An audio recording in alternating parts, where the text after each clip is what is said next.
Halo, selamat siang rekan-rekan mahasiswa semua. Hari ini kita memasuki pertemuan yang ke-14 dengan kuliah perencanaan pengendalian produksi pada topik penjadwalan mesin. Pertemuan kali ini hampir memasuki dari penghujung perkuliahan kita dan kita masih berkutat dengan penjadwalan. Nah, kali ini yang kita akan lakukan adalah penjadwalan mesin yang merupakan salah satu dari sistem kompleks yang ada dari suatu sistem produksi. Tujuan dari pembelajaran materi ini adalah Anda akan mampu merumuskan kompleksitas dari penjadwalan, kemudian mampu menentukan parameter dari penjadwalan itu sendiri, kemudian kita akan merumuskan penjadwalan untuk end job, untuk satu mesin, dengan berbagai kriteria tujuan penjadwalan. Kemudian nanti kita akan melakukan pembedaan antara penjadwalan job shop dan flow shop. Kemudian kita akan mencoba untuk merancang penjadwalan mesin untuk proses produksi job shop dan flow shop. Penjadwalan bagi perusahaan itu merupakan aspek yang sangat penting, baik dari industri manufaktur maupun jasa, sesuatu yang diperlukan untuk meningkatkan efisiensi serta efektivitas suatu sistem, yang pada akhirnya akan berujung pada pengurangan biaya dari suatu produksi. Selain itu juga ada kecenderungan bahwa konsumen itu memperoleh barang atau kebutuhannya secara secepat mungkin. Jadi ini akan menjadikan prioritas utama yang harus diperhatikan oleh produsen. Jadi kalau kita melakukan penjadwalan artinya orientasi kita adalah orientasi ke kepuasan dari pelanggan. Jadi untuk memenuhi order dari konsumen agar tepat waktu, maka perlu penjadwalan produksi yang baik. Nah, penjadwalan yang kali ini akan kita bahas adalah penjadwalan mesin, di mana kalau kita ketahui mesin itu digunakan untuk menyelesaikan suatu pekerjaan atau job secara menyeluruh yang dikerjakan pada beberapa buah mesin. Jadi job ini adalah sejumlah elemen-elemen dasar atau aktivitas dari operasi.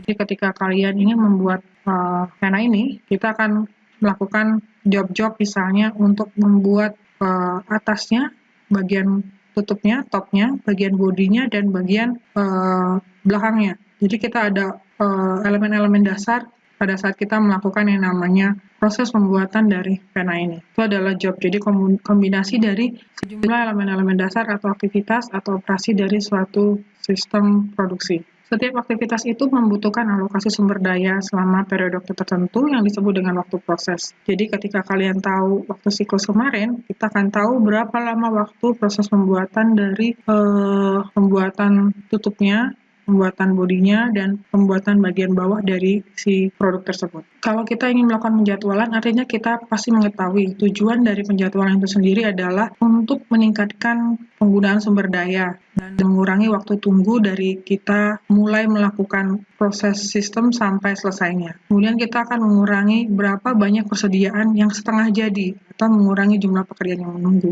Jadi kalau kita punya produk yang belum selesai, jadi hanya bodinya saja atau hanya tutupnya atau hanya belakangnya saja, ini artinya adalah kita akan menyimpan persediaan barang setengah jadi.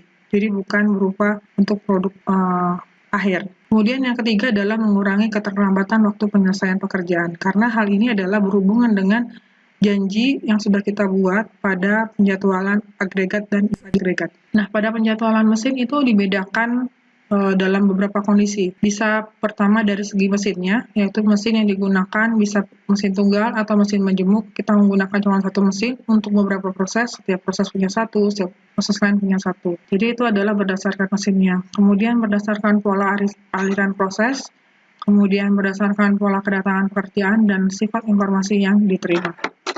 Berdasarkan pola aliran proses produksi.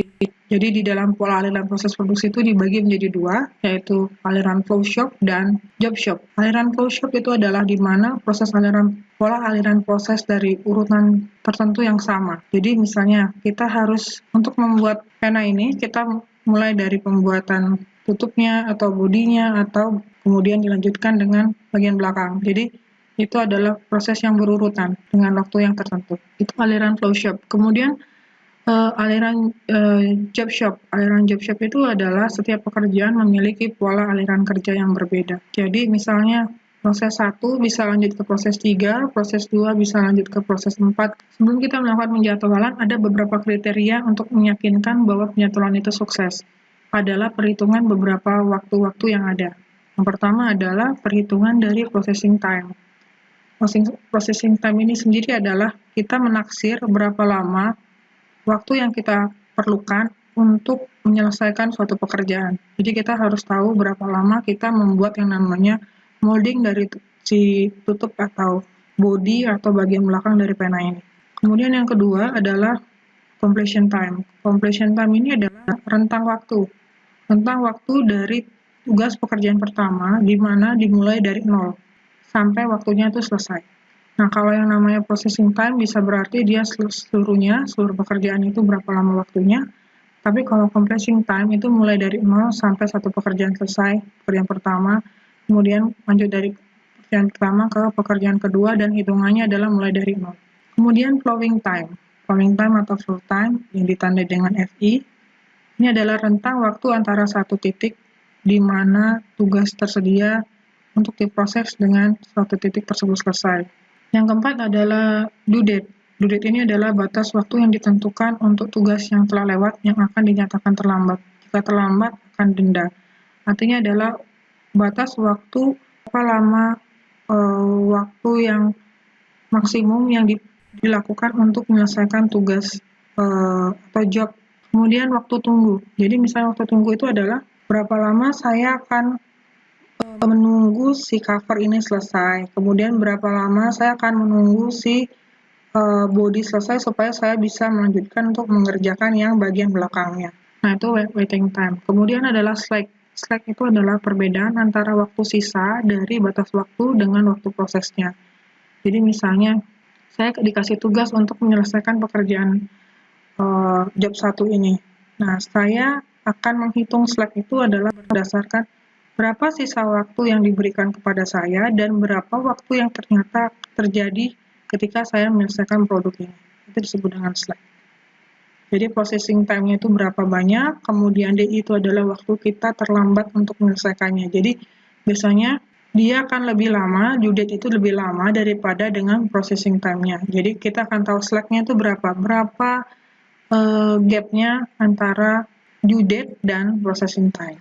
Nah, kriteria lain dalam penjadwalan itu selanjutnya adalah lateness. Lateness itu adalah perhitungan antara waktu completion time dengan due date-nya. Jadi berapa lama kita menyelesaikan suatu proses dari nol ke satu proses terhadap due date-nya. Itu namanya lateness. Jadi di lateness ini sendiri ada dua model. Modelnya adalah earliness, yang kedua adalah tardiness. Jadi kalau earliness itu adalah waktunya itu selesai sebelum target. Kalau tardiness itu adalah waktunya itu terlambat dari target yang sudah ada. Terus kriteria lain adalah max span. Max span itu adalah waktu yang diperlukan untuk menyelesaikan semua pekerjaan job yang ada di shop, yang terdiri dari waktu setup, kemudian waktu proses. Nah, jadi kita akan menghitung berapa lama waktu yang kita akan habiskan untuk menyelesaikan semua pekerjaan yang ada di shop itu sendiri. Nah, selanjutnya nanti kita akan tahu mengenai manufacturing lead time. Jadi ada seberapa lama waktu yang kita akan habiskan dalam suatu job yang berada di shop floor yang terdiri dari waktu setup, waktu operasi, dan waktu non-operasi. Nah, untuk tahu dan mengimplementasikan dari kriteria-kriteria tadi, kita harus mengetahui dulu jenis-jenis dari penjadwalan. Nah, tadi saya sudah bilang, ada penjadwalan yang menurut alirannya, ada penjadwalan flow shop dan job shop. Inilah yang akan kita pelajari pada pertemuan ini. Di penjadwalan flow shop itu ada batch, kemudian di penjadwalan job shop itu ada single stage dan multi stage, kemudian di single stage itu ada mesinnya satu atau mesinnya paralel. Kalau yang di job multi stage itu ada flow shop dan job shop. Nah, sementara di job shop itu sendiri ada yang berdasarkan urutan. First come, first serve, atau early due date, atau shortest process time, waktu terpendek yang akan kita hitung. Nah, untuk penjadwalan berdasarkan batch. Berdasarkan batch ini biasanya terjadi pada produk-produk yang sifatnya massal, seperti makanan dan minuman. Bagaimana cara menjadwalkannya adalah kita akan membuatnya berdasarkan batch. Jadi, batch berikutnya bisa dijadwalkan tanpa harus menunggu batch sebelumnya selesai diproses. Jadi kita harus tahu dulu batch mana yang akan kita mulai. Selanjutnya baru kita tahu batch-batch selanjutnya itu batch yang mana. Nah, contohnya supaya kita lebih paham tentang batch itu adalah misalnya perusahaan yang memproduksi pembersih lantai misalnya, tapi ukurannya berbeda. Ada ukuran kecil, medium, besar, jumbo, dan raksasa. Kita sudah tahu berapa unitnya yang akan kita butuhkan berdasarkan EOQ. Kita pelajari minggu lalu. Nah, waktu produksinya ada berapa minggu, 1,2 minggu untuk kecil, medium 0,8, hingga raksasa itu 1,0. Nah, permintaannya ada berapa dalam per minggu, kemudian kita persediaan, kita inventory kita tuh ada berapa. Nah, kita ingin mengetahui yang mana yang duluan yang akan kita jadwalkan, mesin di ukuran mana, kan ada mesin-mesinnya, jadi kita akan menjadwalkan berdasarkan penjadwalan mesin, berdasarkan ukuran dari produknya. Nah, kita akan tahu yang mana dulu yang akan kita buat. Bagaimana implementasi dari penjadwalan batch untuk studi kasus yang tadi? Jadi dalam penjadwalan batch itu sendiri akan digunakan metode run out time, di mana dia akan menghitung panjangnya waktu dari suatu persediaan yang tersedia untuk memenuhi permintaan. Di mana rumusannya adalah R sama dengan tingkat persediaan dibagi dengan kecepatan permintaan. Nah, tadi kita punya yang namanya ini persediaan, kemudian ini permintaan per minggu. Jadi ini persediaannya 500, permintaannya per minggunya adalah 250. Nah, jadi kita akan menghitung run out-nya berapa. Run out-nya adalah 2, kemudian 2, 4, 3, dan selanjutnya. Bagaimana kita menggunakan run out ini? Nilai terkecil dari run out-nya. Jadi kita akan menentukan nilai terkecilnya berapa, dan dari sini kita akan mengetahui ukuran mana yang akan kita dulukan untuk dijadwalkan. Nah, berdasarkan nilai ini, kita melihat bahwa raksasa ini akan dibuat terlebih dahulu dibandingkan dengan ukuran-ukuran lain. Nah, jadi karena ukuran raksasa duluan dengan waktu produksi ini adalah 1 minggu, maka kita akan tahu bahwa sisa persediaan kita itu tinggal berapa. Jadi 500 dikurang 250 itu jadi berapa, kemudian kita akan mengetahui sampai dengan ukuran-ukuran dari produk yang kita punya. Nah, jadi kita akan tahu sisanya adalah seperti ini, sisa persediaannya. Nah, setelah kita mengetahui bahwa batch yang pertama itu adalah raksasa, kita ingin mengetahui batch selanjutnya itu adalah yang mana, kecil, medium, besar, atau jumbo. Maka selanjutnya kita akan melakukan perhitungan run out time lagi. Perhitungannya sama dengan yang tadi, dengan melihat sisa dari persediaan kita seperti apa. Nah, ini jadi data persediaan kita yang terakhir, yaitu 250, 300, 1500, 1600, dan 225, kita bandingkan dengan permintaan per minggu.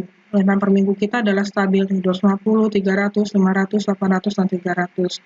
Nah, hasilnya adalah tetap raksasa, tapi raksasa sudah dijalankan. Nah, nomor 2-nya atau 3-nya yang mana? Kita bisa pilih salah satu, kecil atau medium. Nah, dalam hal ini saya memilih kecil. Jadi, di batch kedua, saya akan jalan ukuran yang kecil. Nah, saya ingin mengetahui berapa persediaan saya lagi ketika saya menjalankan batch kedua, yaitu kecil. Artinya, sisa tadi 250 dikurang dengan tadi karena memilih yang kecil, berarti terhadap persediaan yang kecil, kurang 250, dikali berapa lama waktu yang digunakan untuk membuat si ukuran kecil, berarti 1,2. Kenapa? Karena berdasarkan run out time yang kita memilih ukuran kecil yang dibuat sebagai batch kedua. Nah, ini berapa? Kita bisa lihat kalau ini hasilnya pasti negatif nih, negatif. Kemudian yang ini juga negatif. Nah, yang negatif ini kita akan tambahkan dari lot EOQ kita. Nah, di lot EOQ kita kan berdasarkan data adalah untuk yang kecil itu adalah 1000. Jadi kalau kita kurang, ini misalnya 250 dikurang 250 kali 1,2 kurang dari persediaannya artinya minus, jadi kita akan menambahkan dari lot EOQ kita. Nah, begitu seterusnya. Nah, jadi kita sudah mengetahui batch 1-nya raksasa, batch 2-nya adalah kecil. Nah, selanjutnya kita akan menghitung dengan metode yang sama untuk menentukan batch yang ketiga, medium, besar, atau jumbo. Nah, selanjutnya untuk penjadwalan yang job. Penjadwalan job itu terdiri dari single stage, multi-stage. Pada pertemuan ini kita hanya membahas tentang job single stage. Nah, di job single stage ini kita akan melakukan perhitungan mengenai metode-metode mana atau mesin-mesin mana yang akan kita dulukan untuk dijalankan. Karena metodenya adalah penjadwalan single stage, artinya kita akan menghitung waktu mulainya kapan, kemudian due date-nya berapa lama, kemudian nanti mesinnya adalah mesin satu mesin untuk mengerjakan beberapa pekerjaan. Nah, ini begini. Jadi ada beberapa model-model dari single stage. Single stage itu bisa sifatnya forward atau backward atau single mesin atau paralel atau heterodyne mesin. Jadi untuk yang namanya forward, kita mulai dari T sama dengan 0 sampai berakhirnya. Kalau namanya backward, kita mulai dari perhitungan dari selesainya pekerjaan sampai ke belakangnya. Berarti ada waktunya T sama dengan 0 ini sudah dilewati. Kemudian untuk single mesin itu adalah satu mesin untuk mengerjakan beberapa job. Pada penjadwalan single mesin ini dikenal dengan metode yang namanya sequencing. Jadi urutan-urutan job mana yang didulukan untuk dilakukan penjadwalan. Nah, karena mesinnya satu terhadap beberapa pekerjaan, maka kita akan membuat yang namanya urutan dari pekerjaan mana. Karena metode yang dipakai adalah short process time, jadi waktu proses terpendek mana yang akan kita dulukan. Contohnya adalah seperti ini. Jadi kita ada proses satu mesin untuk beberapa job, 1 sampai 5. Dengan waktu prosesnya adalah 10 untuk job 1, 82, 14, 3, 5 untuk job 4, dan 3 untuk job 5. Kita buat yang namanya akumulasi. Jadi total waktu yang ditempuh untuk pekerjaan ini adalah 40.